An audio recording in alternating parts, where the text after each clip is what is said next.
సొసైటీలో సరుకు కల్తీ అయినట్టే సర్కారీ ఆఫీసర్లను కూడా కల్తీ చేస్తుర్రు కేటుగాళ్ళు. అగో గట్లెట్లా అనుకుంటున్నారా? సర్కారీ ఆఫీసర్లకున్న పలుకుబడిని పసిగట్టి వాళ్లకు డూప్లికేట్లు తయారైపోయి ఊరి మీద పడి ఆఫీసర్ల పేర్లు చెప్పుకొని బాజాబ్తా దోసుకుంటుర్రు. గిట్లా చూడుర్రి, ఆర్టీఓ ఆఫీసర్ నన్ను చెప్పుకొని ఒకడు ఏ తీర్ల కలెక్షన్లు చేసుకుంటుండో.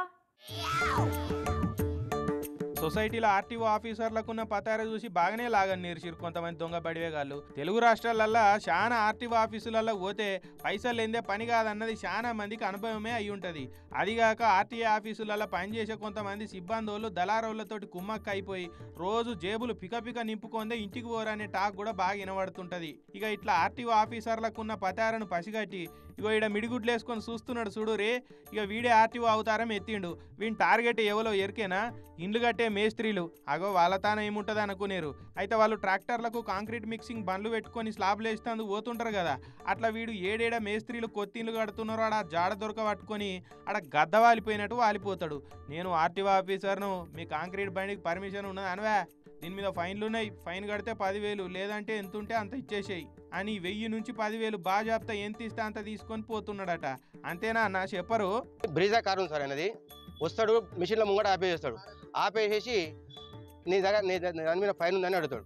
ఫైన్ ఉందని అంటే మా దగ్గర ఫైన్ ఏం లేదు, అన్ని క్లియర్గా ఉన్నాయని చెప్తాం. నీ వెనక ఎందుకు కదా తీసుకున్నారా, ఈ మిషన్ దగ్గర తీసుకున్నావు అని చెప్పి అంటాడు. అవి తల్లి సార్ మేము పని పోయేటోళ్ళు పని చేసుకుంటాం అంటే ఎంతో అంత ఇచ్చిపో అంటాడు.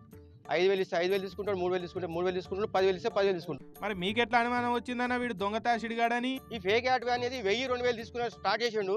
మేము ఫేక్ ఆర్టీఓ అని మేము ఆయన నిర్ధారించినాం. వాళ్ళు 3 ఉంటారు, 2 ఉంటారు సార్. రిస్ట్రిక్ట్ లేదు, ఏం లేదు సార్. వాళ్ళు రిసిప్ట్ అంటే మళ్ళీ 1000 ఛానల్ రాస్తా అంటాడు. 10,000 రూపాయలు అంటాడు.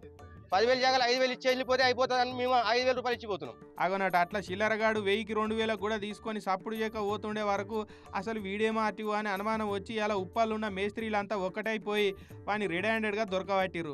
ఇక ఉప్పల్ పోలీస్ స్టేషన్కు తీసుకొచ్చి అప్పచెప్పారు. అయితే ఇందులో అసలు ట్విస్ట్ ఏంటంటే ఈ దొంగ ఆర్టీఓ గాడే కాదు, అసలు ఆర్టీఓలు కూడా వీళ్ళని అడ్డగించి అడ్డగోలుగా పైసలు అడుగుతున్నారట. ఈ అసలైన వాళ్ళని మేపుడా ఇటువంటి అడ్డమైన దొంగగాళ్ళని మేపుడా అన్నది ఏం తెలుస్తలేదని అంటున్నారు.